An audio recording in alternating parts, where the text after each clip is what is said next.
আচ্ছা, তোমরা কি নজরে বিশ্বাস করো? কি করো না, তাই না? আরে আমিও একদিন করতাম না, তবে এখন করি।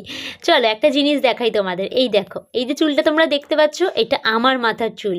আর এখানে যা চুল আছে, এরকম আরও চুল দিয়ে মা অলরেডি বাসনও রেখে ফেলেছে। আর স্নানের সাথে তো প্রায় এতটা চুল বেরিয়েই গেছে। এইভাবে কেন রেখেছি? খুব কষ্ট হয় জানো তো, মেয়েদের তো অমূল্য সম্পদ চুল। আমার মাথার অর্ধেক চুল মোটামুটি এখানেই উঠে গেছে। ডাক্তার দেখিয়ে অনেক টেস্ট করি, কিছুতেই কিছু ধরা পড়েনি, কিন্তু চুল কিন্তু এভাবে উঠেই গেছে। যাই হোক, নজরটা কিন্তু লাগে, একটু সবাই সাবধানেই থেকো। বিশেষ করে সামনাসামনি কেউ নজর দিলে ওটা বেশি কাজ করে, দূরে থেকে অতটা কাজ হয় না। তো দেখো, আজকে আমি একটু বানাচ্ছিলাম স্মুদি। তো এখানে দুটো কাঁঠালি কলা, 4টে খেজুর, আমন্ড, কাজু আর একটু কিশমিশ দিয়ে, দুধ দিয়ে সব কটা জিনিসকে মিক্স করে নেবো। আচ্ছা, এখানে কিন্তু তোমরা মধু অ্যাড করতে পারো, খুব টেস্টি হয়। তাহলে মধুটা আমার শেষ হয়ে গেছিলো, তাই আমি নর্মালি বানিয়ে নিয়েছি।